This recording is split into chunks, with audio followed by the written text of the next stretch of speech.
Only a 12th level intellect has the slightest hope of surviving what you are about to experience.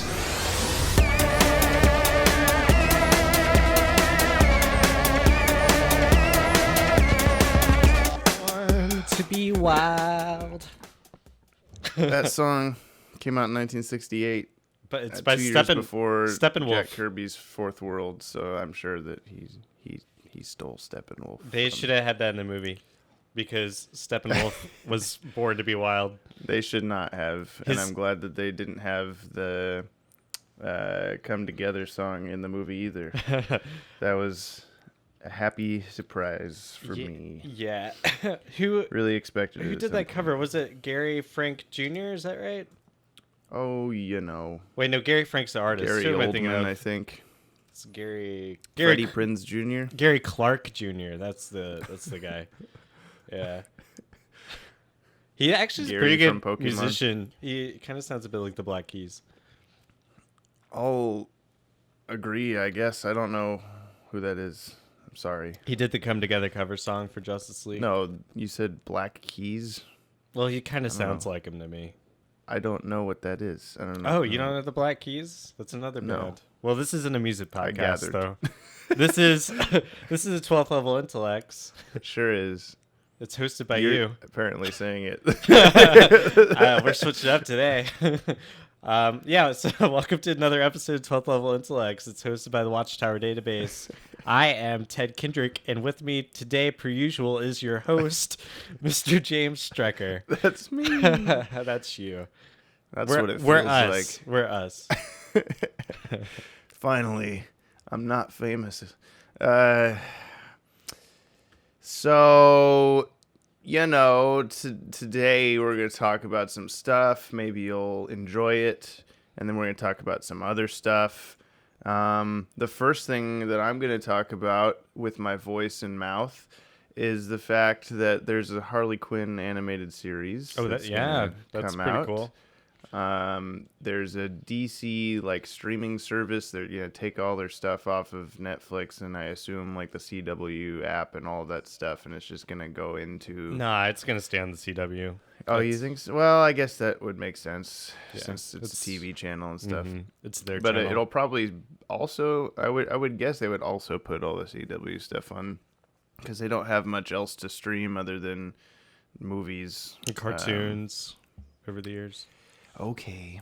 Yeah, I'm mean, just we'll trying see. to make sense of it all. Yeah. But this Harley series is all animated, and it's an animated series, but it's also an adult animated series. So it's right.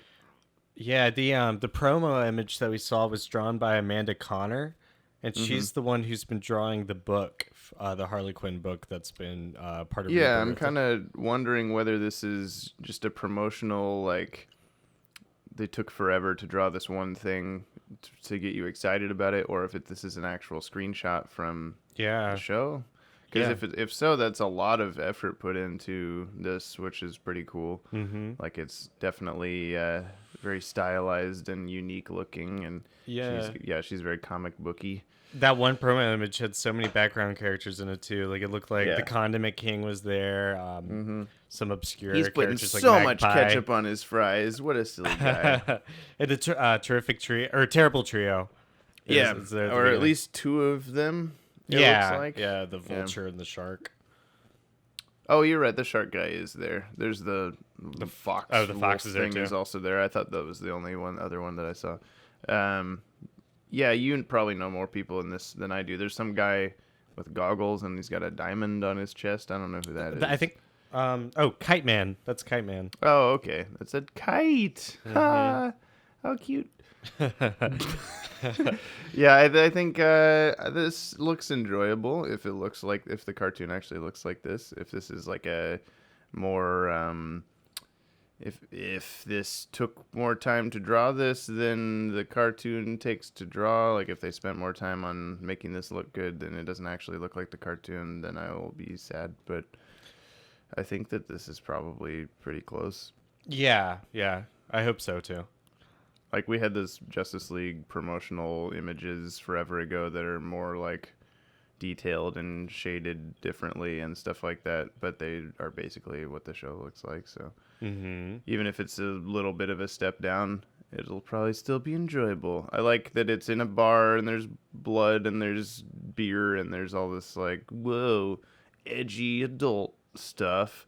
Because I guess that's what we want. Supposedly that's what we want. Yeah. Well, we want everything. So Right. That's what DC's doing, giving something for all ages. So we want everything and nothing. Yeah. As we'll get into later with. That's true.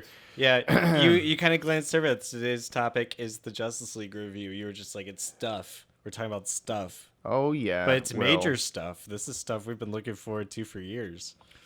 Yes. So we'll get into that stuff. The idea of the stuff is stuff we've been looking forward to for years.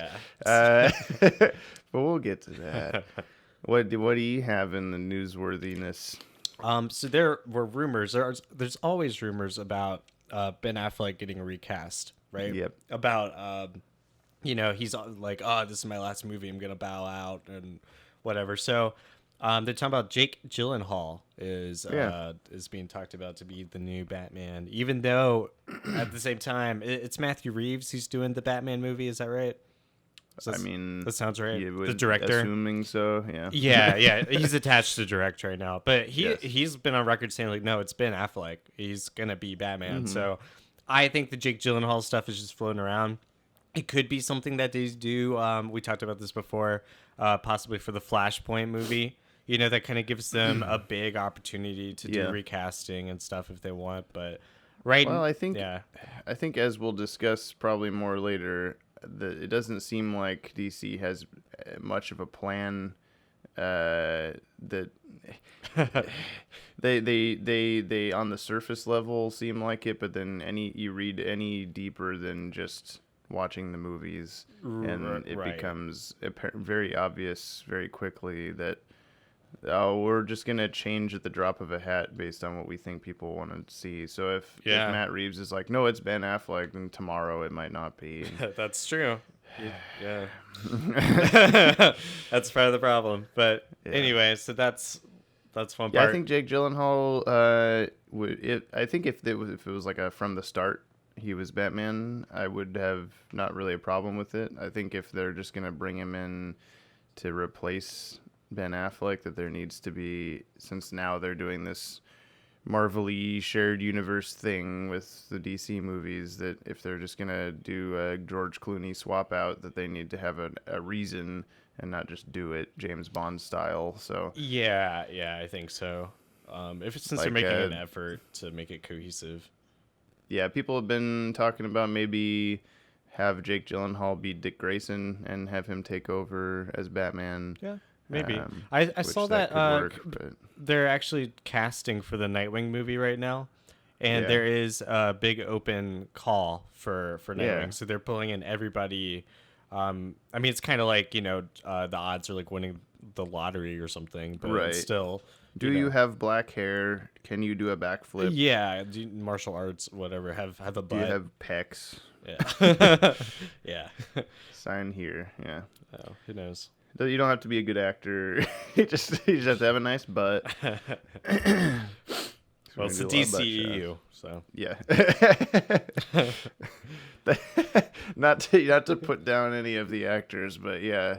Do you have a nice butt? You don't have to be a good actor. Come be in our DC movie. Yeah. Okay. We'll get into that in Justice League, but there are a few gratuitous shots of Gal Gadot there. So gratuitous? Yeah. Question mark? No. What's your? I want to do my thing last. So what's I got one more. So I saw that there was someone on Reddit pieced together this interesting connection between Batman versus Superman and Justice League. So it's not really news as much as kind of a thing that people found, but it's there are these news clippings in Batman versus Superman about a potential super germ that was I don't know. It was just some sort of dangerous disease. And in Batman vs. Superman, you see a clipping that said Superman was stopping it. But then in Justice League, we see it again in the paper where it says super germ again. And it's like in the same newspaper where you see like Superman with Bowie and Prince, And it's like, gone back into space. So the speculation is maybe it has something to do with the Amazo virus that was a similar sort of disease-based thing that Jeff Johns wrote this arc in his New 52 run on Justice League, where the mesovirus, it was like a 4 or 5 issue arc. It spreads to infect like normal people and mutates them into monsters, gives them superpowers temporarily, but they're all like super just mutants, like disgusting kind of looking beasts. So it's like the Justice League have to take them down. But there's also like the Doomsday virus that's cropping up in metal stuff. that's true. Yeah. Similar sounding. And there could be the way that like the DCU has handled Doomsday and stuff. Like it does almost seem like it's kind of a viral sort of thing. Yeah. That's. I've not seen anything about that. That's pretty cool sounding. I feel like that's never going to ever be touched upon. Yeah, That's, I mean, something maybe because Lex Luthor made the mesovirus in the comics, and if the after credits scene, we'll get to that. But if that has anything to do with it, maybe that's an element that he'll use when he returns for his next. Sure, that would be cool. I'd like to see Easter eggy hidden things like that become more part of the plot, because there was like, this reminds me of the Supergirl thing where how we see like an open cryopod thing in Man of Steel, like one of them is alive, and then the prequel comic shows that that's Supergirl, so maybe Supergirl is on Earth, and then people were speculating that from the Justice League trailers that maybe it's Supergirl that comes back. But then that's not even in the movie. None of those scenes are in the movie, so it doesn't make any difference. But some stuff like that I want to see that we'll probably never see, because they'll read everyone's stupid reviews and then go, people want this, and then they'll change it, and then it'll be a different thing. But they might bring Supergirl in. I mean, she's in the intro. Right, with the expansive like DC. Yeah, I don't know if that's really like a clue to people that we'll see in the movies, or if that's just like hey, look, we have all of these characters. Remember how Marvel only has access to like 70% of their characters? We have everyone. Yeah, that was something that I was looking up last night. I was trying to come up with a title for. We just did a Justice League review on my JTS Entertainment channel. And I was trying to come up with a title for just the sketch that we do beforehand, for when I post that separately later. And I was trying to like, okay, well, what kind of pun can I make out of Marvel and DC or comic books or whatever? And I ended up on the Wikipedia page for comparison of Marvel and DC comics. It seems very opinionated, and there's a lot of just little Wikipedia like inserted code that says like this needs to be expanded and all this stuff, because it's just not information. It's just some guy wrote the page. But part of it was like, even though Marvel has access to most of their characters except for the following: X-Men, Fantastic Four, blah blah blah blah blah blah blah, DC has access to everybody. And I was like, oh, I didn't even think about that. Like, they have no reason to never include someone. Yeah. So that's at least that positive. Coincidentally might be the name of their streaming app, right? DC All Access. Oh. Yeah, that's we their have YouTube access channel. to them all. Yeah. It's a like punch to the face, sort kind of. Although Marvel might be getting it back. There were talks about Disney and Fox merging a little bit, so discussions are probably on the table. Yeah. I bet they get Fantastic Four. I bet we see them become a part of the MCU eventually. Well, Incredibles 2 is coming out, so Disney has Fantastic Four rights. That's true. That was a good joke, James. Okay, I have another really funny joke that I want to tell. So I just saw something recently. It was moving images that I watched on a screen. So this big, craggy, creepy-looking armored space villain comes out of a portal, and he brings with him just this giant army of faceless, copy-paste alien creature drone soldiers, and all the superheroes have to come together and fight them. Come together right now over me and fight them together using, they have to overcome the differences together that they may have. Yeah, right now. differences they may have, and they're a big, scary looking thing appears over a city, and characters that we've seen before in previous movies have to join in a combo movie with each other. And we also see characters that we've seen in previous films holding magical objects, and the bad guy really wants all the magical objects to come together right now over me. And once he does, he can destroy the world. So now that we're done talking about Justice League, let's talk about the Avengers Infinity War trailer. Yeah, I thought you were describing the Avengers trailer. Yeah, the whole time. Joke. Yeah. Yeah. I think I want to be clear that this is not me saying that Avengers Infinity War stole the idea from Justice League. This is me saying that I think I have finally hit the superhero fatigue that everyone has talked about. you finally years. hit it. Wow. I know. I'm not going to say it something. officially, I guess, but it's like we've been going through a decade almost of the Marvel movies, and most people have been like super duper excited for Infinity War ever since Thanos showed his face in the end of Avengers 5 years ago. And I didn't know who Thanos was at that time, and I still barely do, so I don't really care as much about it as most people, but I think I will definitely see it. I'll definitely have a lot of fun watching it, I think. I really like the actors and blah, blah, blah, blah, blah, blah. But it's the same thing that we see every movie. It doesn't look different. I don't know. It's got more people in it. Yeah. And it's the people that we've been seeing like grow as characters and relationships and all the different Everyone's twists and supporting turns. cast is in it too. Yeah, so it'll be exciting. Yeah, but it's for still sure. just superheroes fight a bunch of You might have drones. caught that super germ I was talking about. Yeah, That's I guess so. They fight a bunch of faceless soldier bad guys, and then they finally fight the big bad guy. That's what's gonna happen. They'll punch him a bunch. It happened, and and we saw it recently in Suicide Squad. Same thing in Justice League and the original Avengers, and here it is again Age of for Ultron. Yeah, everyone. So Avengers 3, the third same Avengers movie. But I mean, better. I like I said, I'm still excited for it. But I'm not like posting it all over my Facebook right now like everyone else in the world going, "Oh my god!" I'm just going, "Yeah, neat." yeah, I mean it's Spider-Man. Right, he looked cool. I like his new costume. That's something we've never really seen before in a movie. Although it's pretty CGI looking in the trailer, but they still have Yeah, a I little was bit of gonna time say to I hate smooth that that out. Spider-Man is just fully CGI now. Like at least in the Tobey Maguire movies, he was like half guy in a costume, and we barely see him as an actual guy in a costume anymore. Yeah. Oh well. Yeah, but I gotta rewatch the trailer again just to kind of pick it apart because I know that there's so many background things happening there, like characters all over the place, which is awesome.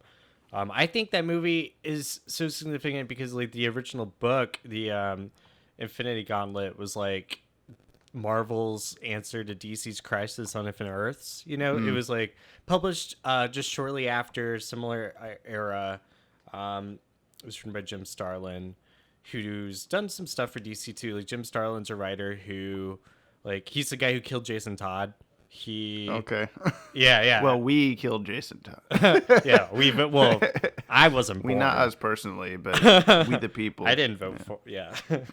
I didn't vote for. I didn't do it. But he also wrote Cosmic Odyssey with Mike Mignola, that Fourth World stuff. So like Jim Starlin, the guy who created Thanos, he's no stranger to like cosmic stories like that. But He's no Stranger Things. no Stranger Things.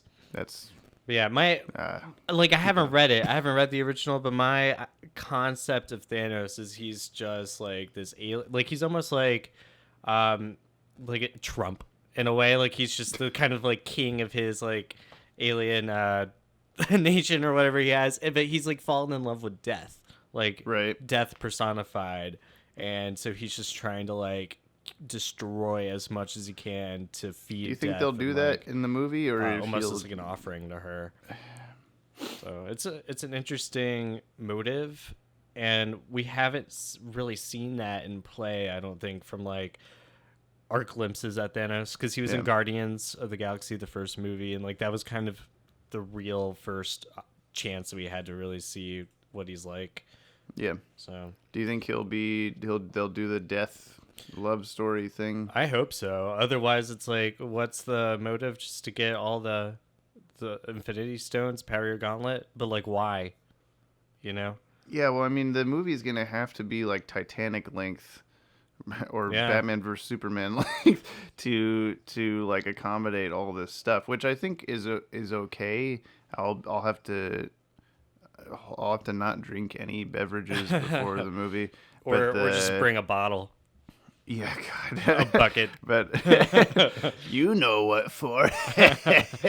But well, they're splitting into two movies. It's Infinity War, and then there's the fourth Avengers movie is like the second half of it in a way, or like it deals. Well, with I think that was the original plan. I think they're supposed to still be connected. Strayed from that sort of. It's not. I don't think it's anymore. It used to be like Infinity War Part 1 and then Part 2, but I think it's just Infinity War, and then the next one's going to be something probably else. New Avengers or something like that. It may be. Which is ironic because the same thing happened in Justice League. It was supposed to be a 2-part movie. Yeah. And then they were like, no, that's never been the plan. It was always just a 1-part one. And it's like, no, you announced it that way. So. Well, we have a plan. I've heard of the word plan before. Yeah, so from just the trailer, it looks like it'll be cool to see all the different, Doctor Strange, Guardians of the Galaxy, all those guys integrate more with the people we've been seeing forever. They're banking on a lot of people they're banking on it correctly, because most people will respond to it this way, but they're banking on most people just being like, I'm going to go see it because Chris Pine and Chris Hemsworth Chris Pratt and Chris Hemsworth are in the same scene together. Like that's and Chris Evans. They got all the Chris's, yeah. Except Pine. They'll just go see it because Thor and Hulk and Doctor Strange talk to each other for 5 seconds. Yeah. And that'll get at least 1 million people to see the movie alone, which is cool, but also annoying because that's just money. I'm just going to give them my money. It's the same with Star Wars now. I mean, it's cool that they've brought it up to being almost a Star Wars level hype for something. Sure. I feel like, congrats to them, I guess. But I mean, yeah, they've been building up to this because it's Star Wars, and it's the same thing now. Yeah, it's like movie history. It's unprecedented that they have built up to this movie after 10 years. And they're going to continue on. Like, they've been keeping Phase 4. Marvel's been keeping Phase 4 a total secret. Except Kevin Feige recently said that there are 18 movies in development as part of Phase 4. There are 18 secret films. That's the total that there's been so far, or whatever. Right? Or Probably more, so. Yeah. So they're definitely not stopping. Yeah. It's just begun. What was I gonna say? Infinity War. That's all. That's No, I don't. Well, what the hell was I gonna say? That's all you gotta say. That's all you gotta say. Yeah. It's coming. Oh, I was just gonna say it was. I remember it being impressive when the first Avengers came out, that there were 4 or 5 movies, and then they all came together. Yeah. Right now over me, and then I got to see everybody, and it was a cool thing. And then I was like, that was even then was unprecedented, and because I'm trying to think of any other franchise that has done a similar thing, and I don't know if there has been Not a one. successful one. You know, the Dark Universe tried to happen, but the Mummy Twice, I think. yeah, but it's like it's done. It's so done. Yeah, well, I it just mean quietly went before- away. Prior to the MCU, is there? Because I'm trying to think of like, there's movies like League of Extraordinary Gentlemen that just have a bunch of movie characters come together right now over me, but there's not. It's not they like don't a ha- they bunch of movies leading up to this event. Yeah, they didn't have a previous right. cinematic universe. I think maybe like Alien versus Predator. That was kind of a big one a few years ago because of those two franchises. Yeah, I guess so. Yeah. But that wasn't like planned out. That wasn't like. I mean, it was still a Eventually, we're pretty big going to deal. culminate in the most amazing film you've ever seen, Alien versus Predator. But I guess they had like a Alien Skull in Predator 2, and they had various comics that came out in the 90s and whatever. So I mean, it was in people's minds. Also, I think there was a cartoon in the early 90s, Batman, Batman, the and animated then series. Maybe later they made like a superior man, something like that, and that culminated in like they came together right now over me. Sure. You know, The DC animated universe. that's it. Right. That's it. I haven't seen that in so long. Not in like less than 24 hours. Yeah, that's a long time for you. Yeah, I watched Cold Comfort last night, so Nice. because I had to for the stupid website that I'm making. Well, That's me that's a good drinking episode. coffee. Yeah, it ends very abruptly. I didn't remember that, but it's like It starts Mr. abruptly too. Freeze. Yeah, huh? It starts abruptly just because I know that like Bruce Timm didn't really want to follow up Sub-Zero. Oh, yeah. Or like he didn't intend for that to be like the way Mr. Freeze's character was going. Right. So But he yeah, wanted Nora to be dead. Like, but Yeah. she ends up coming back to life at the end of Sub-Zero. Yeah, there's that holiday special comic or whatever. Mr. Freeze is at Nora's grave, Right. which is kind of depressing. But yeah, the episode ends with Batman is trying to stop Mr. Freeze's like helicopter that he's gonna drop a bomb on the city. And I was looking at the time on the episode, you know, it's like 22 minutes or whatever, and it was at like 21:45 in, and Batman's still punching Mr. Freeze on the ship, and I was like, there's 15 seconds left of this episode. I'm like, what? And then he just like attaches Mr. Freeze to the bomb, and the bomb drops out of the plane and explodes, and immediately Batman's like, I think we've seen the last of Mr. Freeze, and then you see that his suit doesn't have a head, so he escaped. But that happens all in that last like 10-15 seconds. Yeah. It's like, oh shit, what do we do? I don't know. They could have cut out something else stupid. Why did they?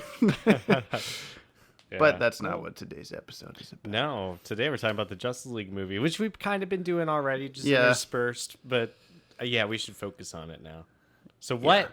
Let's like it's been kind of you've been dropping hints that you didn't like it very much. So let's like start with what we did like, Okay. and then we'll pick it apart. I liked Gal Gadot, Mm-hmm. like usual, She's for great. various reasons. I liked the Flash's character for the most part, even though he had some dumb lines here and there. Full disclosure, I guess we're just going to be spoiling anything about the movie, so Yep. I don't think we're going to do a non-spoiler and then spoiler segment. We're just going to talk about it Just- because it's going to be impossible to separate Exactly. it. I liked the Flash's. I liked his. He had a unique visual presentation versus other forms of the Flash that we've seen on the TV show or the comics or the cartoons or anything. Which we knew coming into it from trailers and stuff, but it was still cool to see, like the blue lightning and yeah. I had to do a. Well, I didn't have to. I chose to do for our pleasantries review on the JTS channel. I included some clips from the trailer, and one of them when we talk about the Flash, I was going through like frame by frame to get the exact shot I wanted, and I don't know if this was from the compression of the trailer or if this is actually part of the Speed Forcey effect that they do on him. I hope it's the latter because it's a cool idea. They have like the background. I'm trying to explain this in non special effects terms. Yeah. They have the background behind him, so whatever they like green screen in behind him or whatever is like one frame of video behind him moving. So when the couple frames that it takes him to zoom out of the shot, he leaves behind like an outline of himself of the previous frame of background, so that you can see like a silhouette of the Flash that's just barely off kilter from where he was from the rest of the background. So it's like displaces the space where he was, and I think that's a really cool like way to do it. Just like as if he's in like two places at once, or he's like left behind a piece of himself, sort of. That happens in the shot at the like Superman memorial thing where he like right. swoops his hand over the top and touches the ground, and then he off to the side. You know the shot. Yeah, I gotcha. It looked pretty cool. Mm-hmm. Like kind of just a remnant of, or what do they call in the show? Like it's like a speed remnant or something like that.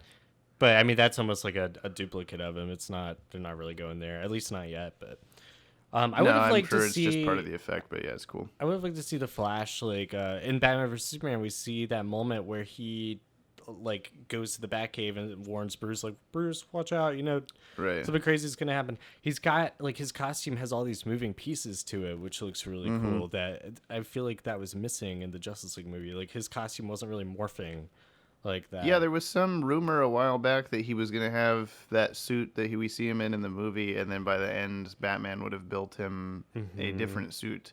Like that one was, because I think for the most part it was met with happiness from fans, his look. Sure. But there were some people that were like, oh, it looks like just a big clunky thing compared to the sleeker version on the CW show. And so I did like his helmet, how his helmet's kind of longer, like it almost took me a little bit to helmet.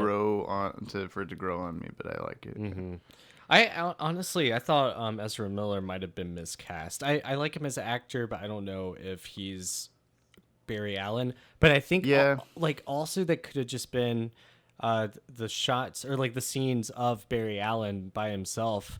Like all we really see is him with his dad in the prison, you know. And I think there were intended to be some stuff with Iris West as well. Yeah. So that might have maybe if those scenes had stuck around, maybe I would have liked him better. But I don't know. Yeah, I think we'll talk more about this stuff, I'm sure, as we get into it. But I think Ezra Miller's casting is kind of part of the Zack Snyder-y, like, I'm going to do a different take on the character. And then now that they're trying to transform it back into what you expect in the universe as a whole, having a black-haired, like, super goofy Barry Allen doesn't really fit anymore. I don't know.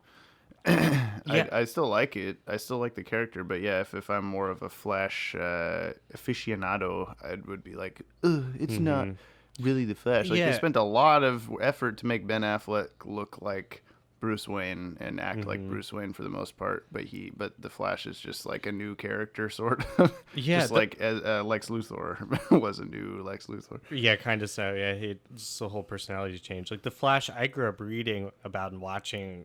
Is a brunch eater. He goes to brunch every Sunday. He loves brunch. This Flash, I don't know. It's not the same. I actually believed you for a second because I was like, I don't know. I guess he does. Maybe he does like really brunch. Yeah. I mean, probably. He eats a lot. The Flash eats a lot. Why wouldn't he like? He does. Yeah, that's a good point. But anyway, I did like I liked Aquaman and Cyborg. I thought Jason Momoa and Ray Fisher did amazing as those characters.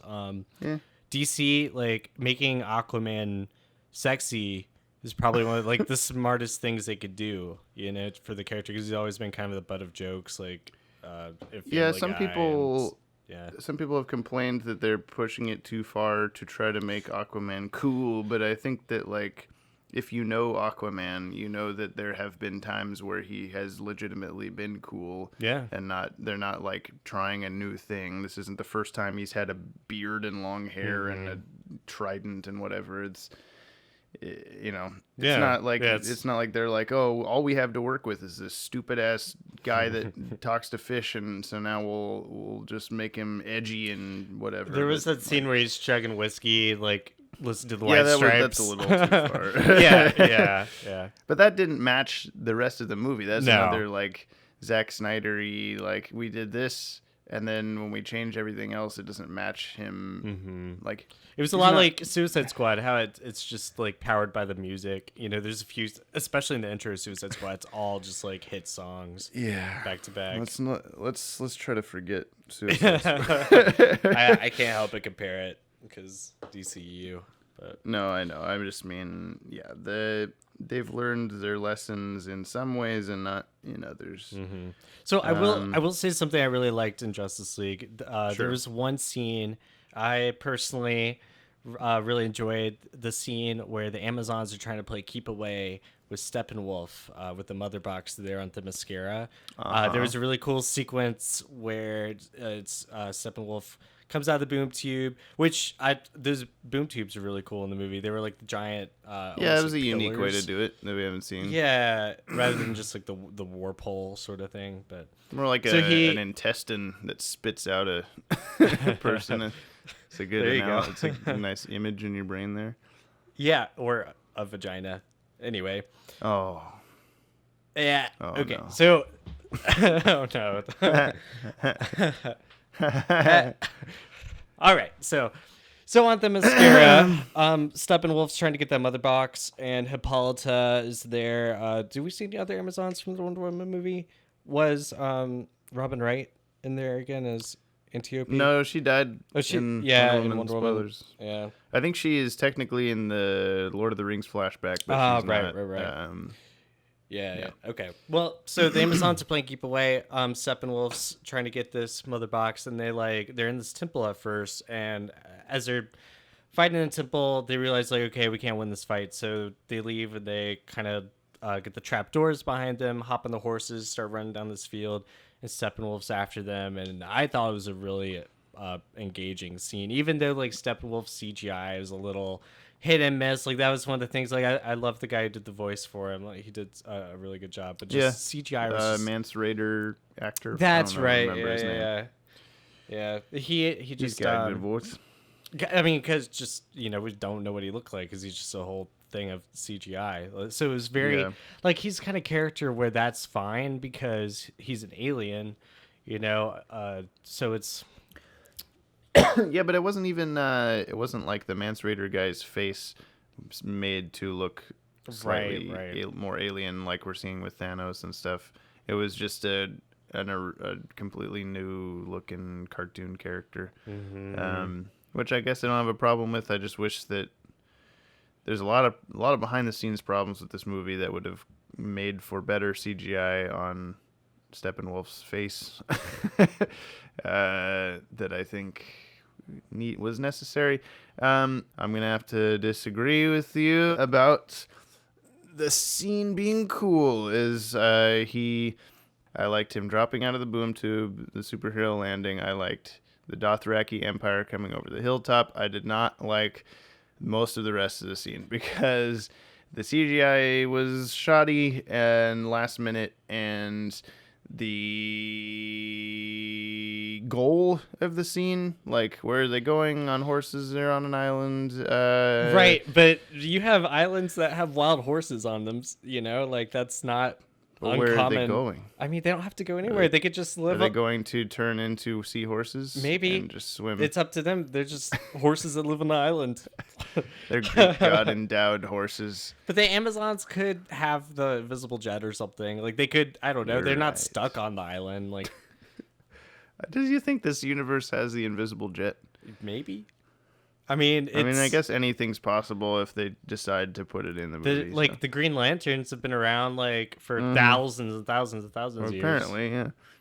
Where were they when Zod was attacking? Yeah, not what here. What were they doing? But they were in the ancient battle, at the that Yeah, we saw I really liked that actually. Lord of the That Rings was, kind of thing. Yeah, were they something like one of the 3 or 4 times total in the movie that I was like, yeah, awesome. That was one of my favorite parts too. I went into the Yeah. movie being like, I have to have a Green Lantern reference to like meet my quota. Like that's like it Yeah. has to happen. And I so like when it happened, I remember like raising my fist and like cheering. I was like, yeah, that's it. Yeah, I did happened. audibly go, yeah. And at first I thought that was Shazam also in that battle because you see a guy with lightning and he shoots stuff. But Right. now I'm pretty sure that's Zeus because it was like Yeah, there's been a lot of, I think he's credited yeah, as Zeus, yeah. And then so. there's also Ares is supposed to be in that scene too, but he might have just been like Yeah, he might have he been cut. got cut Yeah. out. Yeah, and there's a lot of stuff that got cut But it's out of like this movie. Zeus is part of Shazam, though he's the Z in Shazam, Right, yeah, so yeah. it's like that still, could like be a kind of an allusion to that. So we're gonna be getting Yeah, that movie soon. I think it's like the 3rd in production. Like we're getting Aquaman next, Wonder Woman 2, maybe Suicide Squad 2 is slated sooner than later. But then like Shazam, so Joker those and are Harley like 5. yeah, well maybe. I mean, but like those like Shazam, Aquaman, and Wonder Woman 2 are like the next ones, I believe. Mm-hmm. So Yeah. Yeah, I think that would be kind of cool to have them tie Wonder Woman stuff into the Shazam since they share similar Greek godiness. yeah, yeah. I hadn't really thought about that. Do you think for the Shazam movie that they'll cast Old Man Wizard Shazam as an actor that you recognize, or do you think that they'll choose just an old man? That's a good question because the DCEU doesn't always go with like big stars, like Ray Fisher. Like Ben Affleck? Well, Ben Affleck is an exception, but I mean, like, Yeah. like the guy who plays Cyborg is like relatively unknown, and Yeah, even, Wonder Woman, Superman, everybody is kind of a B-level. yeah, B level at least. actor, Although maybe. now they're A-list, like, Right, yeah. yeah. You have your exceptions with like Will Smith as Deadshot, Margot Robbie as Harley Right. Quinn, but yeah, I don't think it's essential that the wizard is someone we recognize, but it would be cool. It's kind of like how in Thor we got Anthony Hopkins as Odin, but he's not necessarily Right, in it yeah. that much, so it'd still be cool to see someone that we recognize, but not Yeah, it's not gonna make it or do break like it. a old British man that we know or something. Yeah, but not Gandalf or my like one- Ian my- McKellen would be a little too on the nose. Right. Yeah. My one they can't put Magneto. I guess they could because they're doing everything. Yeah. Yeah, the Michael B. Jordan was in Fantastic Four and now he's in Black Panther. Mm-hmm. But what was I gonna say? Oh,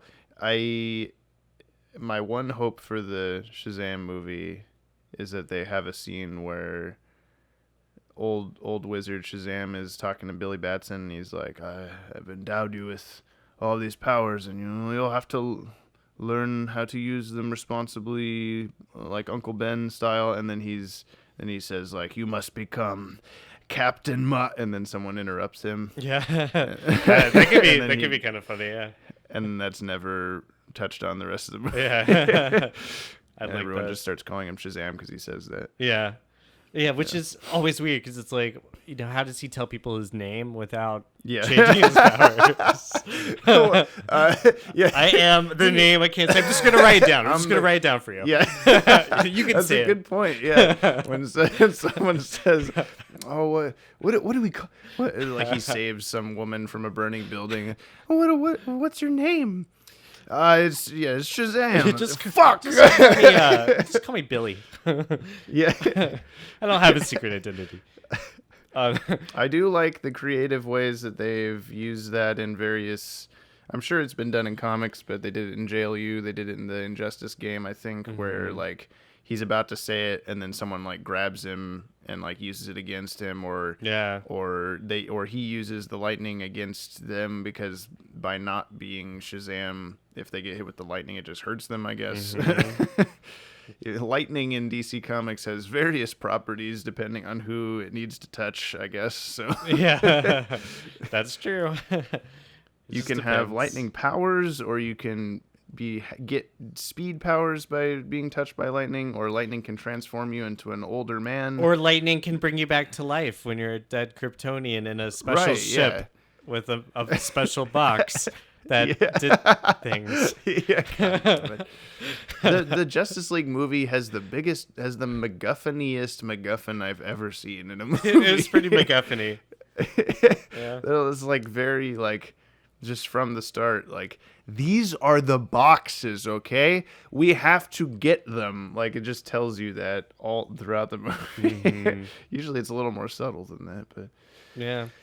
Well, so it goes. There were a few things like that I don't think we can ignore for Justice League. Like, I don't even think we mentioned yet how there were two directors. You know how how Zack Snyder had to, like, they were always going to do reshoots, you know, but he had to step away after his family tragedy, and then Joss Whedon came on board to finish the movie. Although he's only credited as a writer, but he did direct a bunch of new scenes. So part of like half the movie. Yeah, exactly. Which is like why part of being objective about this movie is keeping that in mind, because then you can kind of catch where those new scenes might be, because it's pretty obvious if you are looking for it. Like, you can kind of tell, like, oh, this is a Snyder like thing if it's slow-mo, you know, like an action fight with slow-mo or something. But then like the Joss Whedon stuff is much more dialogue based and kind of character moments. But I do think Whedon added a lot of cool stuff to the movie. One of my favorite parts being the mid-credits scene where we see Superman and Flash do a race, you know, just to see who's faster. It's very fan servicey. It was, but I liked it. Yeah, me too. It was really fun. And like part of what made this movie fun for me was that version of Superman, like how he's more lighthearted and hopeful, which is totally what they were going for. Like, even his costume is brighter, which makes way more. It is way more, almost distractingly so. And I wonder if it was the same muted tones that we saw in Batman vs Superman before Whedon came on board. I don't know that for sure, but there were also all those rumors that were, like, speaking about Superman, like, because they were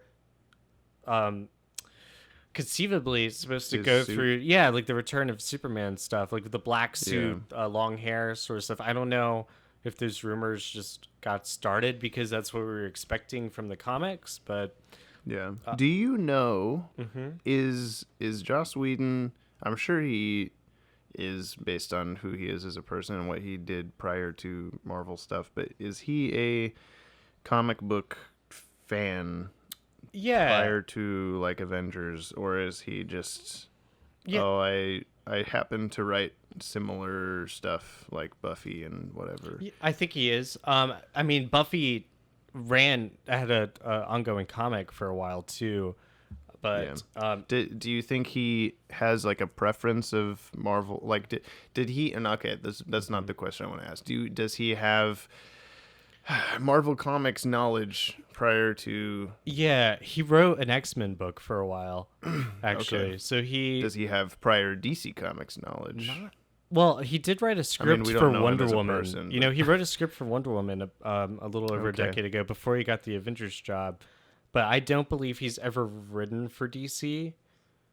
The only reason I ask is because when he did Avengers, it seems like he was more informed about the characters, how they're meant to act, and how they are perceived by the public and stuff like that. Whereas with this, it seems like any Joss Whedon scene in Justice League is they just brought him on because he did Avengers. Like, oh, he can do this kind of movie, but that he didn't necessarily know, like, how the movie should be. I'm sure that's not entirely his fault, because he was just thrust into this last minute, like, make this better, oh my god, thing. But it's like there's just a lot of moments where you can tell it's a Joss Whedon scene, either by Superman's face or by just the tone and camera angles and stuff that. You mean Superman's face because he's missing a mustache? Lack of mustache. Artificially removed. Which wasn't as obvious to me as I thought it would be. A lot of people are complaining that, like, oh, in this scene it's so obvious. I'm like, no, it's really not. I thought it was fine. In the beginning. That, like, the camera footage. The baby podcast. It was noticeable. But the rest of it, really not a lot. the close up "Do you bleed" shot that everyone's sending around, like, oh, look at this, it looks so terrible. Like, it really doesn't. Not I that don't one, know. yeah. It doesn't look too bad, but But so I heard that DC actually like offered Mission Impossible to digitally remove the mustache from that movie if they wanted. yeah. Yeah, but but they chose not to. But like Warner Brothers had the audacity to be like, "Hey, Mission I Impossible." saw someone posted a thing on my face. I saw on Facebook about like how great would it be if like halfway through Mission Impossible, Henry Cavill has to shave for some reason in the plot. So it was barely even necessary for him to do That'd that. be kind of funny. But I wish that they had just added mustaches to everyone and just make it fair. yeah, that'd be kind of a funny video to make. Just go through the Justice League trailer and put a mustache on everyone. There you go. Maybe you'll see that. Maybe you won't. You probably won't. So I was trying to Joss Whedon. The scenes that he directed are very different from the rest of the movie, and I read reviews that like, oh, you can barely tell what's original and what's not, and I don't agree with that. There's a lot of stuff that seems like he watched the scene that Zack Snyder directed and filmed, like a completed scene, and said like, you make a joke here, but it only lasts 3 seconds. It needs to last like a whole 20 seconds. Like people need to just be laughing and laughing. So let's go back. We'll put you in the same clothes. We'll style your hair 90% the same. We'll put you in front of a green screen and light it as close as we can.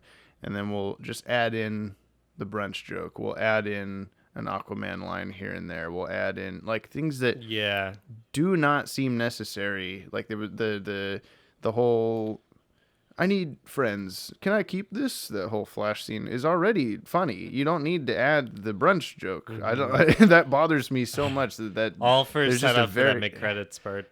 Well, yeah, that's the only payoff is just they say brunch again later. And the joke is that the Flash doesn't want to wait in the line. He doesn't want to have to wait in the line to get seated at brunch. Yeah, he's socially awkward. Or I whatever. never wait in a line for brunch. If you go to a place for brunch and there's a line, go somewhere else. Yeah, go somewhere else. It's the same food.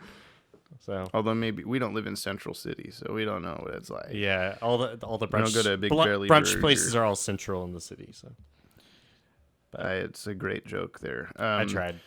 I'm no Joss Whedon though. Central Perk. So from Friends. One of the major changes that I heard of was like the whole beginning of the movie started differently. Like I think in Snyder's version, it starts with a more extended sequence of Bruce in Norway, where he finds Aquaman for the first time. Except now the film started with this sequence in Gotham where where Batman's fighting a parademon. Which actually, you're talking about the scene that's filmed on a high school play. You think it was? It was a super fake looking city top. Yeah.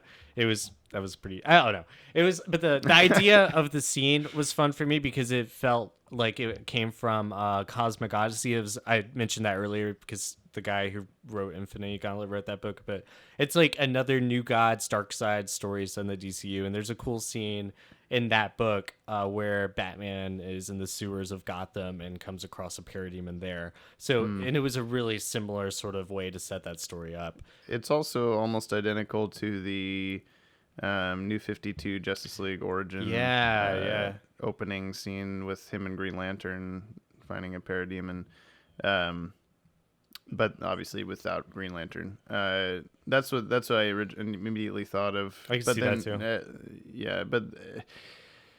Oh boy, this movie. I could talk for way longer than we should about problems that I have with it, and it really bothers me because I really want to like this movie. I know, me too. I really want to like this universe, I guess.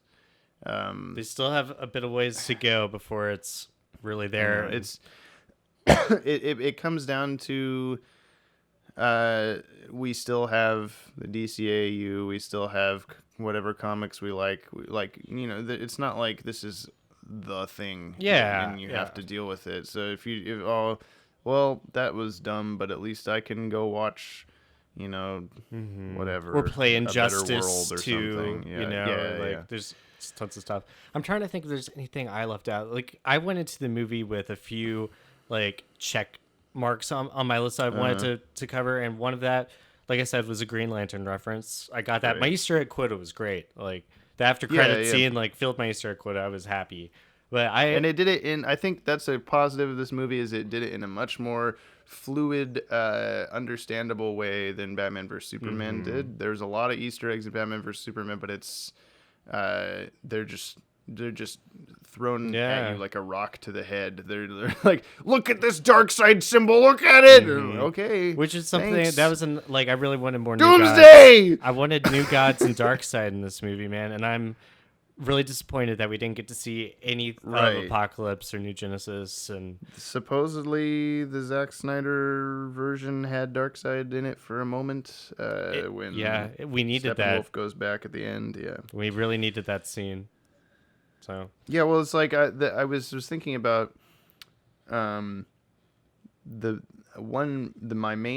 most major gripe with this movie, other than the reshoots being stupidly obvious, is that if you want to watch, I have to make Marvel comparisons, I guess, because it's the only thing to really compare it to. But whenever like a new Avengers movie comes out and you go rewatch the previous Marvel movies, they all feel like a cohesive story in a universe that all works together and all this stuff, and like it all for the most part, except for maybe like the Incredible Hulk or like one or two of the Thor movies, they all seem like a continuing plot line of sorts, and they all feel like the same universe and da-da-da. Whereas now you're gonna watch Man of Steel, Batman vs Superman, Suicide Squad, Wonder Woman, Justice League. They're all just very different movies from each other. The closest ones are Man of Steel and Batman vs Superman in tone and style and everything. And especially going from Batman vs Superman to Justice League, it's frustratingly different. I know that a lot of people had. That was my biggest fear for this movie too, was that it was going to turn into too funny, too light, too bright, making things with light. It kind of did, yeah. And and it did do that, I think. The Batman vs Superman is very stylized, and despite the fact that most people did not like that, most critics and it was very divisive, I don't hate it. Well, I think the problem is it started it off with Batman and Superman like at each other's throats, you know, like they were like Batman was ready to kill him, whereas like traditionally they're not antagonists, they're just skeptical. Skeptical, uncomfortable friends, and that's never really a relationship we got to see them develop, because Superman dies shortly after he and Batman are cool. So like when he comes back here in Justice League, you kind of want that payoff to see them together on the team, but there's not that emotional attachment that like makes you think, oh yeah, they just stand next to each other with capes flowing in slow motion. But they're not friends. You know, it's not like they're. None of them are really like none of the Justice League members have that moment where they're like, and now we got over our struggles. They're kind of angry at each other, and then they win. Yeah, but I was just the very grim, stylized Zack Snydery 300 style of and Watchmen and whatever of the first two movies in this universe. While it may not have been the proper approach to these characters in this comic book world, it is a very unique filmmaking way to do it. Yeah. And they did not follow up with that in the Justice League movie, and that's that they can't win. That's the biggest problem, is like if they make it exactly in the same Batman vs Superman, everyone's sad, everyone's half saturated colors, everyone's on fire and lightning and smoke and everything, people will go, "Oh, this movie sucks. Why did they do the same thing?" And if they completely change it to be Marvel-y like they did, everyone goes, "Oh, this sucks. Why didn't they do the same thing?" So I think it comes down to like not having faith in their director's vision. Like it's just so obvious that the film that got in theaters was a hodgepodge of just like last minute decisions, like last minute changes. Like you got to get it right in the script, otherwise it's never like you can't really piece something together out of pieces like that, like you got to go into it with a full vision and trust that like once you have that's the way to go. So and they didn't have that faith in themselves. Yeah, it's a messy behind the scenes, and it makes for a messy movie. And they don't. I hope that they figure it out, because I really like these characters and I want to see them done justice. But there's not a good plan right now. Not yet. They just do whatever. I'm so glad that Jeff Johns is the president of DC Films now, because like. But he was for the last like 3 movies. But Wonder Woman was really the only one that I feel like was a bigger part of. Input on. Yeah, okay. Because Justice League like got into production right after Batman versus Superman was out, so it didn't really have a lot of time. That's true. Which is why they had to course correct in post like they did. So. Well, yeah, they thought they had to. Yeah, they thought they had to, but I think it was mostly I kind of blame Wonder Woman, the movie, for most of what's happened, because they saw that everyone really liked that movie, so they try to make it more like that in tone and style and everything. And I don't know why it worked better for just Wonder Woman than it did. Like, because like Wonder Woman has plenty of bad CGI, and it has plenty of weird moments and stuff like that. Like, probably as much as this movie, as Justice League, if I'm being honest. But there's not really obvious, like, oh, you brought this character in 12 months later to do a reshoot for no reason on this one scene. Right. It doesn't have the behind the scenes, like Patty Jenkins had like a vision and she executed it, to my knowledge. She said, she's on record in an interview for saying that there were no scenes that didn't make it in the movie. Yeah. Like she didn't have to cut a thing out or something. So yeah, I hope that we get a director's cut release. I hope that we get to see. I know that they'll have to, if they do that, they'll have to include some parts of the Joss Whedon version, because I'm pretty sure Zack Snyder didn't actually finish the movie before he left the project. Right. So the ending of the movie or whatever may not even. I guess technically they don't film movies in chronological scene order necessarily. So who knows what was left for him to finish. That would be okay, though, I think, if they kept in certain Joss Whedon scenes worked fine. But there were times when it would just be like the scene with Lois Lane and Martha Kent talking in the newspaper office. They're just sitting there. Everything's in focus. There's uninteresting camera movement. Everything's just sitting there on a tripod. They filmed it in like 5 minutes. Yeah. And it was all like me ad-libbed and weird, and I don't know. It was like that doesn't like it, mostly just.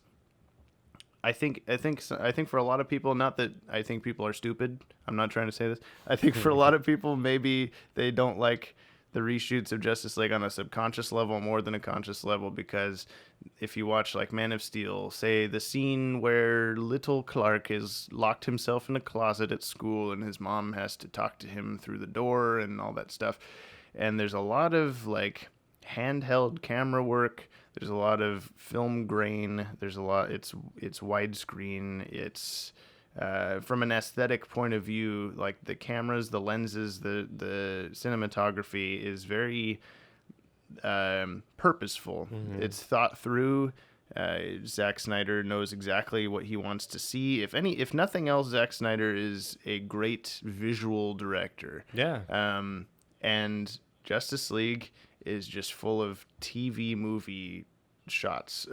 There's not a lot of thought put into the non-Zack Snyder scenes, and even the Zack Snyder scenes come off that way a little bit sometimes. So I don't really know what the hell happened to this movie, but it's just very annoying. Yeah, it's disappointing. So, oh well.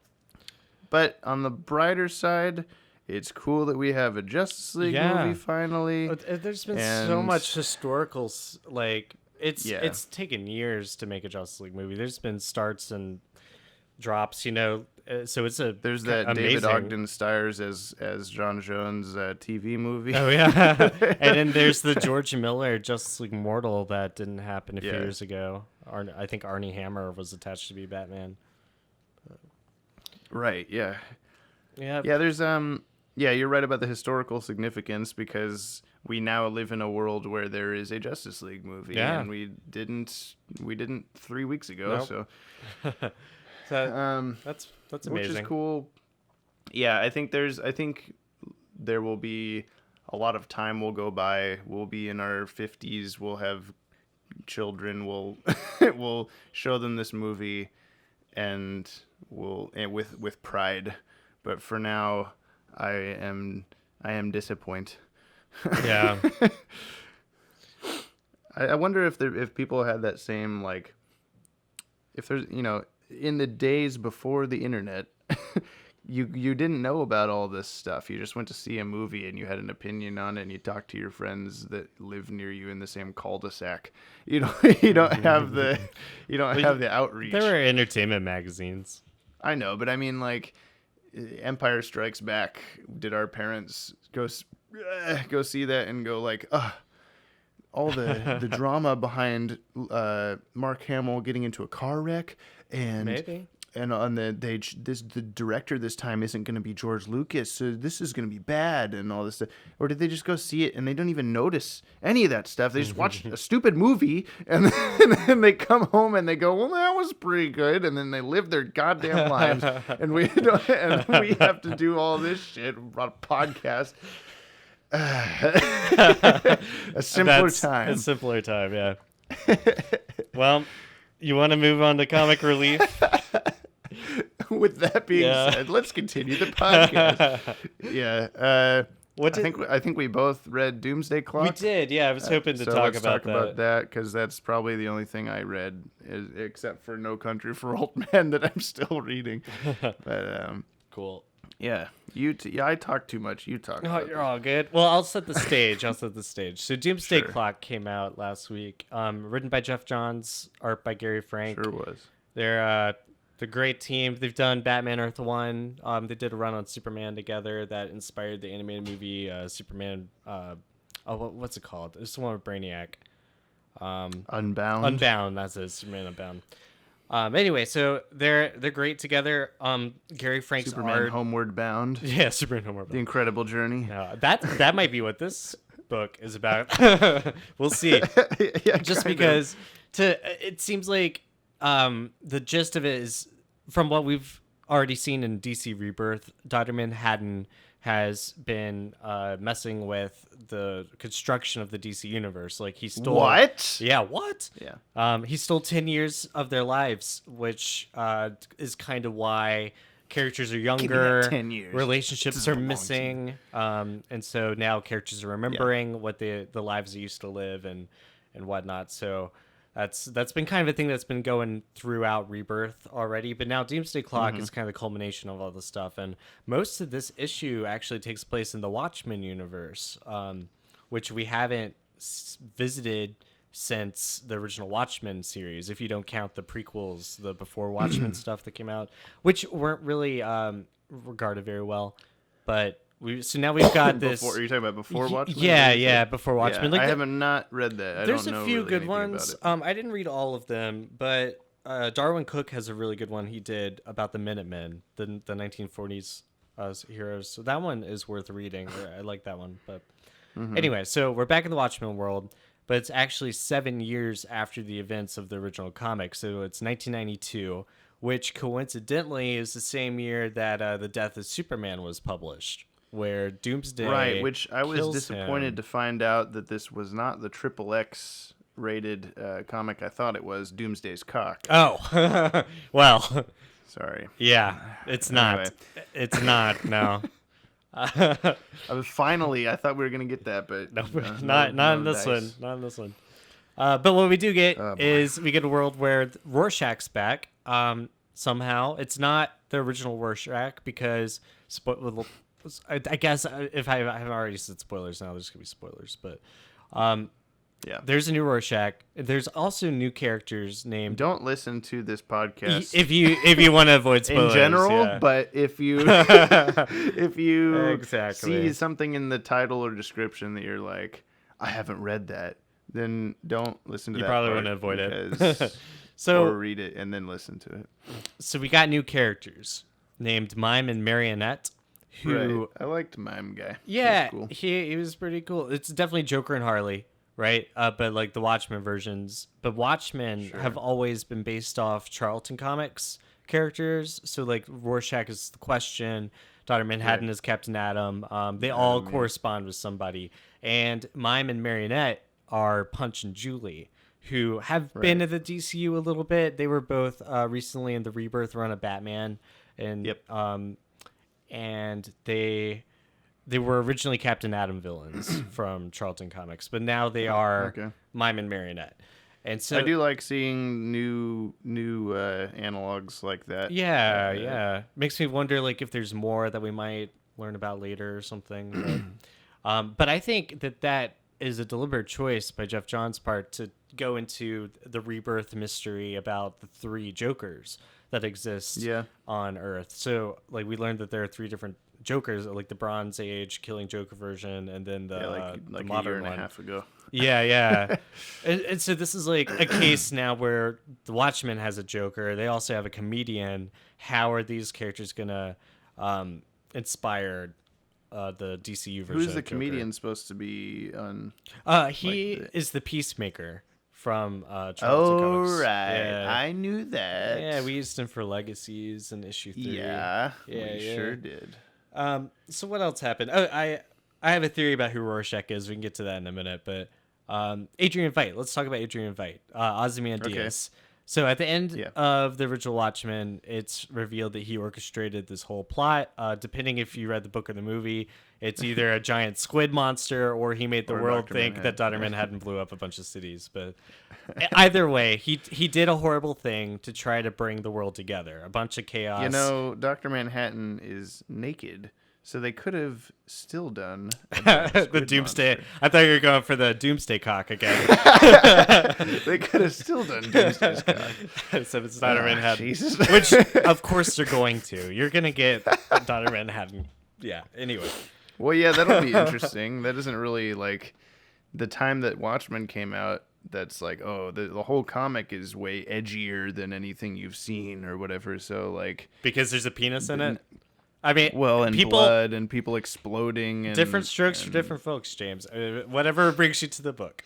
Don't talk about strokes and Doomsday's cock in the same sentence. Okay, please. all right. Anyway, This is a much more non-G-rated episode of 12th Level Intellects today. I apologize, all the babies that are listening to this. it happens. Sorry. Don't do a baby podcast. No.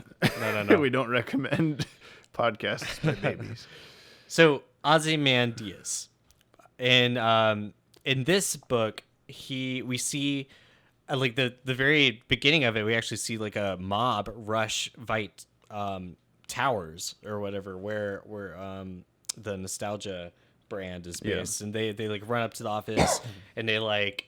I guess their intent was to just throw Ozymandias out the window or something, you know? They like, just throw his chair Yeah, they out throw the his window chair, or something, which yeah. is how the original Watchmen started. They threw comedian Right, out the window, but Ozymandias wasn't Wow. there. Yeah. He was missing. He wasn't there, but he does appear later in the book. We learn that he has brain cancer. He's got a tumor in his brain, which is ironic for a few reasons. Him being the world's smartest man, now he's got a brain tumor, so you know he's losing his like claim to fame there. But it's also like he tricked a bunch of people in the original Watchmen to believe that they had gotten cancer from Dr. Manhattan. So now it's kind of a what am I trying to say? Karma. It turned on him. Yeah, it's a piece of karma. So we kind of see him like acting regretful in a way. Like it seems like he's trying to like turn himself around. He realized that his grand scheme didn't work. It backfired, and now he's like dying. So his life's work has failed. It's a lot like the poem that his name is based off, like Ozymandias. Like, look upon my works, ye mighty, and weep. You know, Right. because Despair. Yeah, despair. That's it. And it's like Alien Covenant. Yeah, it's like everything he thought he built up is crumbling down, and so he is kind of dealing with that and trying to fix it right before he dies. So I think it's really significant that he's teamed up with this new Rorschach, because Rorschach was like the total opposite of his ideals in the original book. Very against him. Yeah. Yeah, so it's definitely telling that he's like Ozymandias is with Rorschach now. Who? I like how they're in Night Owl's like Yeah, lair. yeah. or That, whatever. I wonder what happened to him. I thought for a minute, like, oh, maybe Night Owl. Night Owl is Rorschach. But he's not. He takes off his glove and he's a black He's man. a black man. Yeah. So when I first read it, I wasn't sure if it was a man or woman. So I was thinking maybe it could be like an analogy for Renee Montoya, because she became the second question in the DCU. But on further thought, I've been trying to think, like, is there anyone of Watchmen, like the original book that we had met before, who could be the new Rorschach? And there are three possibilities that I've been thinking of. Okay. One of them, it could be the boy at the newsstand who's reading comics the whole time of the original Watchmen, except he's like there in Ground Zero when the squid monster arrives. But like the old man who runs the newsstand kind of pushes him out of the way and like kind of wraps around him. So like maybe that guy saved his life when that happened. It's possible. We never see them again after that, I don't think. But I'm gonna need to. I said before I wanted to reread Watchmen before I read Doomsday Clock, and then Doomsday Clock came out too soon. Not soon enough, really, but also you got time to I just reread didn't have it. time. Yeah. But I like you suggested, I'll probably just watch the movie It's and then close look online. enough. Someone has definitely made some kind of. Here are the differences between the movie and the book, and then I'll be like, oh yeah, okay, yeah, you're right, okay, and then I'll keep going forever. Exactly. Because I don't remember this little black boy, but apparently he exists. Yeah, I think his name was Ernie, but I'm not sure. That might have been the guy, the man, or Bernie. I don't know. But anyway, that's one suspect. Yeah, it was Bernie Sanders, the new Rorschach. Shed a tear.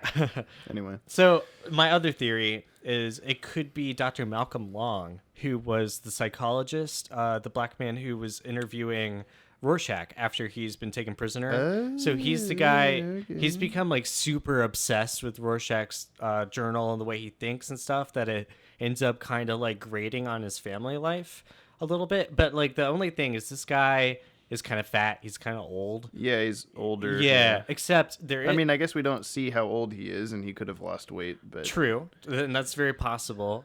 We do also know that he has a wife, and there's a scene where he has a coffee mug that says "Dad," so he could have a son. This could be Dr. Malcolm Long's son, who's the new Rorschach, who's maybe inspired by the research of his father. Did we see the son at all? No. We never didn't even have a name. All we saw was there's a panel where Malcolm has a coffee cup that says "Dad."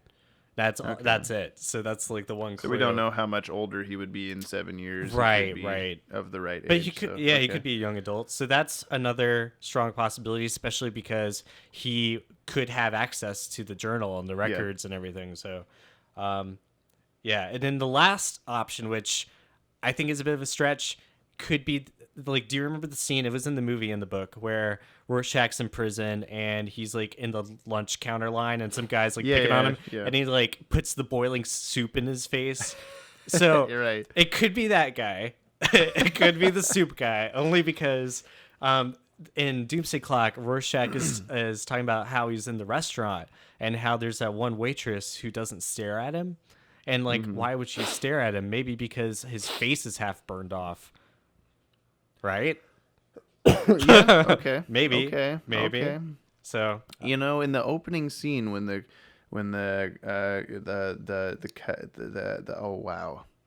comedian gets thrown out of a window, when he lands on the ground, there's really far away. There's a black guy.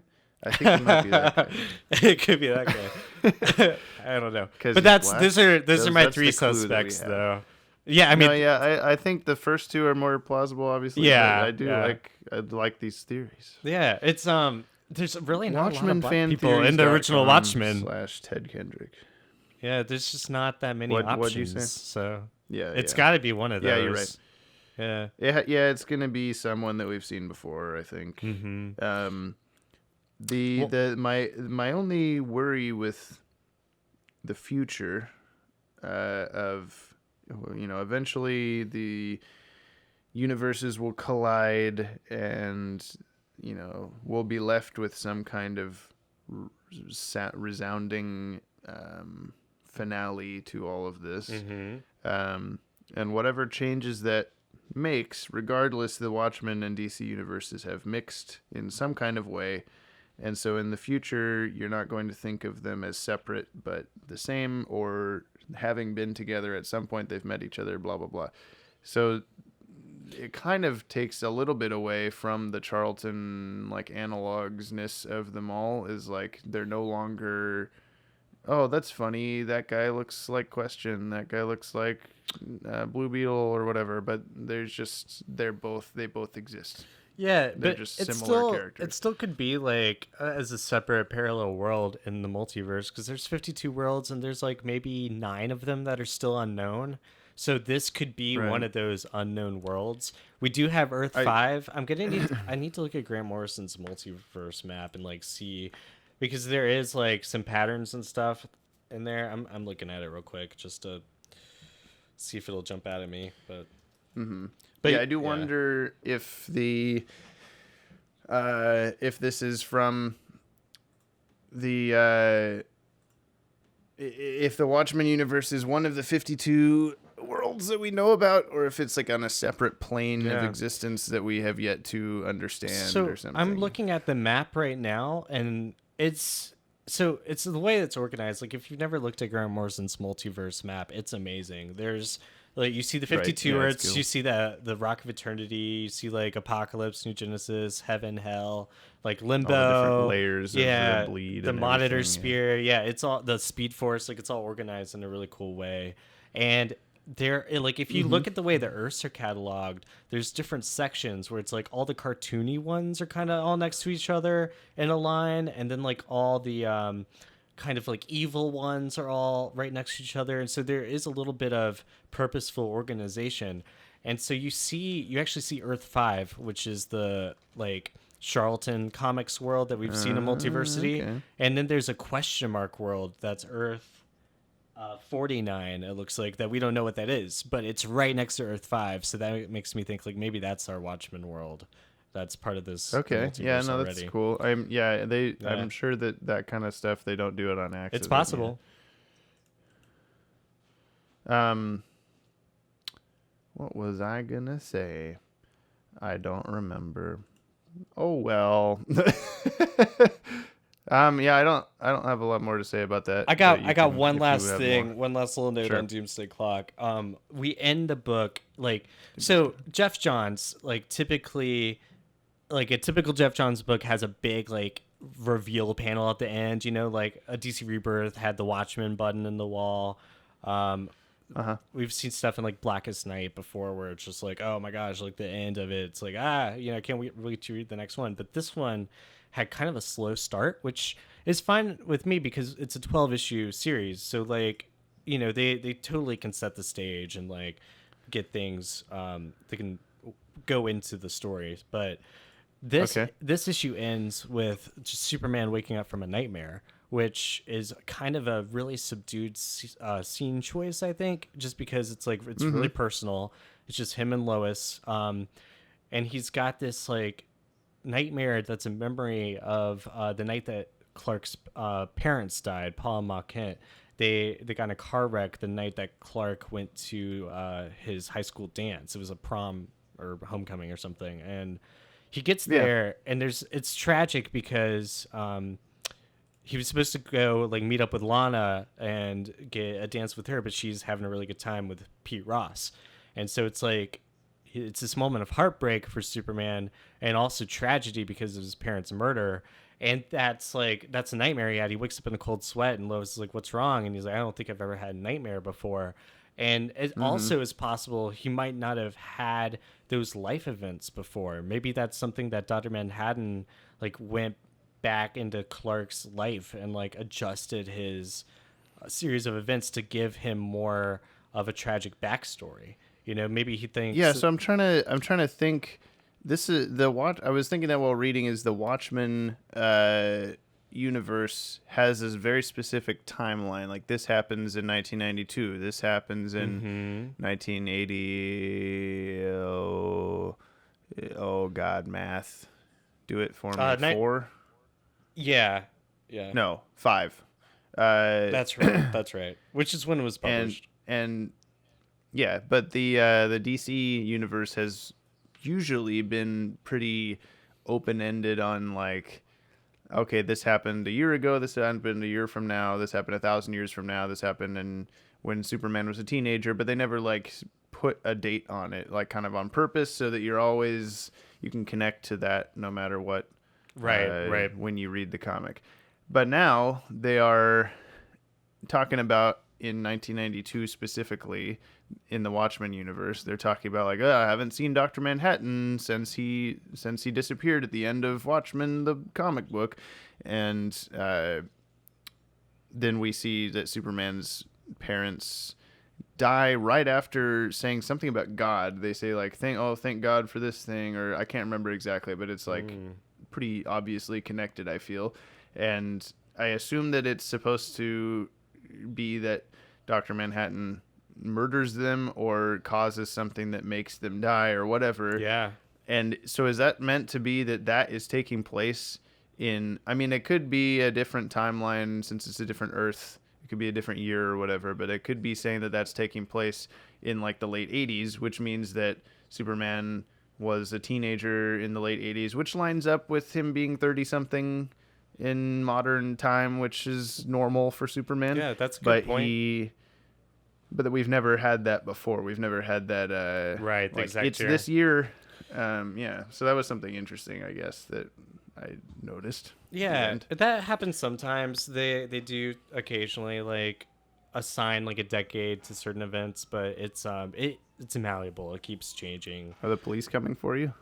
I guess so. Well, actually, that's probably an ambulance or something. I don't really know. It's just there by the road. Whoop, What? whoop. Oh, it stopped very suddenly. They're here. They're there. At your house. Maybe. So I got one more thing to add to that is that it's like hold on, I just lost my thought. Okay. So Dr. Manhattan, I think, injected this bit of tragedy into Superman because it's like he thinks maybe that will make him a stronger hero, maybe. It's sure. I think it's got something to do with that hope versus grim sort of nature that we've been battling the whole time. Like it's Dr. Manhattan has always been pretty like pompous about, I know how this should go instead of how it's going right now. Because he's a god now. Like he started as a human and he's lost his humanity, and now he's trying to learn how to like cope with retaining that, you know? Like he's a god who's losing his humanity, whereas Superman is a god who's trying to figure out how to be human. It's like it's opposite. It's a little bit they're approaching it from the opposite perspective. Well, Superman can't look at a Korean or oh my god. He can't look at a Vietnamese, I'm so sorry, man and just blow him up with his thoughts. Right. Oh, like yeah. Like Dr. Manhattan does. I guess he could, but why would you? Because he was a kid in 1970s now, according to this timeline. But anyway, the last little thought That's I had. the only time it's appropriate to blow up Vietnamese people. Like, when you're having a war with them, that's a horrible war. But anyway. Oh boy. We get off this topic. We have I want to talk about the button too, because it is a smiley face, right? The comedian's button. Right. It represents happiness. It's like the universal symbol for happy. And Dr. Manhattan's injecting this grim and grittiness into things. Like, I feel like that button imagery is essential to the story because it's literally happiness. So maybe at the end of Doomsday's Cock, the button will have a frowny face. Ooh, maybe. I don't know. But that's the episode, everybody. I'm just kidding. Hey, we should wrap this up soon. That is all I had to say, though. I just wanted to have that image in there because I think it's going to be important. Yeah, there's a lot of predictions you can make. This was running for like a year, isn't it? Yeah. Like once a month. I'm sure we're going to keep talking about this book as it comes out. Yes, very much so. Over the next 11 months. Let me look at the calendar real quick. Let me see what day this episode we're recording actually comes out. Comes out on the 4th. Okay. Because I was going to... When we do the next episode, it'll be halfway through the month, but it won't come out until a week before Christmas. So it'll be like, Merry Christmas, I guess, because you won't hear from us on Christmas. So we talked about Justice League. We talked about Doomsday's Cock. We talked about it's pretty. Do you think? I think we're it has done. a lot of bone spikes coming out of it. Doomsday's Cock. Yeah, probably. Yeah. That's. I mean, it's got to be made of the same like indestructible material. Otherwise, Superman would just punch him repeatedly there. But then again, he wears some little green shorts over it. It just makes me think that the Doomsday virus is more of an STD now. Yeah, he didn't really have genitalia in Batman vs Superman. Yeah, I don't really want to know the answer to that question, really. So. Well, then I'll just keep talking about it. Oh. Yeah, that's pretty much it for today. We had one comment that I haven't replied to on our the newest Legacies issue came out last weekend. Yeah. The wrap up to our destroyed mini arc. If you were missing out on your new gods in the Justice League movie, you can find them there. Yeah, definitely. Yeah, we got quite a few of them in that story. Yeah, it's a follow up to like directly like the next day after the end of Justice League Unlimited, and then from here we'll be kind of slowly but surely transitioning from that topic, like the very conclusion of JLU, to more original storylines that will still integrate all of the stuff that you wanted to see in between JLU and Batman Beyond, but it is our own creative way of saying it. It's I'm going to be looking forward good. to it. Yeah, we got some awesome There's stuff in the works. There's some good stuff. There's a lot of stuff. I mean, we're biased, I guess, but there's a lot of stuff that I have been looking forward to drawing and looking forward to showing to people. Like, look at this cool idea that we just haven't gotten to yet. We got a really cool special coming up next, another 6-issue special that's like a follow-up to Asylum. And it does, I don't want to spoil anything, but it does some really cool things to bridge Gotham to Batman Beyond. So I think it's got a lot of connections there. I think people are gonna like that. And we had a comment from our old pal Anthony Madge, who we've known since like a decade ago in the good old days of superhero message boards. He commented on the issue. He says, a more than truly high-octane and overall kick-ass conclusion to the arc. I loved the wink and nod to the Elseworld Kingdom Come, as well as Batman Beyond era continuity too. Question, what did the Turpin Treaty translate to in English? Do you have that on you? I do. Read it. Do you think I should say it? Yeah, Read it. Let me find it here real quick. It's pretty silly. This is number 4. I was hoping that people would just translate it for themselves, and you still can skip this if you want. You would make them type that up into Google Translator? Yeah, that was the point. I typed all the Batman and Harley Quinn nonsense. Let me see. I think I have it in a weird place, so let me see if it's in this folder. Issues number 4. Where did I put it? Page production? Well, you may have to wait on this because I can't find it now. I did have it. Where did I put it? Well. Oh, well. You got to translate it. It's German, so you could type it up and translate it from German to English. Yeah, it's in German. That's the secret to figuring this out. Wow. I'm very confused. Oh, hey, I found it. I'll read it off. Oh, okay. I found it in our messages. Okay, so here it is. If you translate that, congratulations. For some reason, you have considered this text to be worthy of analysis. I chose German because Jack Kirby is of Austrian descent. He created most of the characters in the scene and was the visual interpretation for the character Dan Turpin. Notice the eyebrows. Oh, you're reading the retranslation back into English, so I guess it's fine. You could scroll up slightly and read the original. Okay, we included another JK related Easter egg earlier in the issue. Let us know if you caught it. Kind of a tough one. Are you enjoying the issue so far? We certainly hope so. This one was a long time coming. We'll be doing our best to release issues on a more regular basis going forward. If you're reading this in the future and see that we failed to do so, our apologies. Let's see what else to talk about. I just saw the new Justice League film last night. It was just fine. I didn't love it. I didn't hate it. I thought Superman came back from the dead way too easily and quickly. The villain was uninteresting, but that's okay. Isn't this text more enjoyable than the computer babble in the latest cartoon movie? We did an Easter egg video on that. You should check it out on our YouTube channel. Well, I think that's probably enough filler text. Have a great day. That's good. I'm funny guy. Yeah, that's a Turpin treaty. that's what the World Assembly just signed and agreed to. Yep. Hey, you're right. Steppenwolf was kind of boring. Superman, correct. He knows. All right. Well, yeah, that's that's your answer, Anthony. If you're listening to this.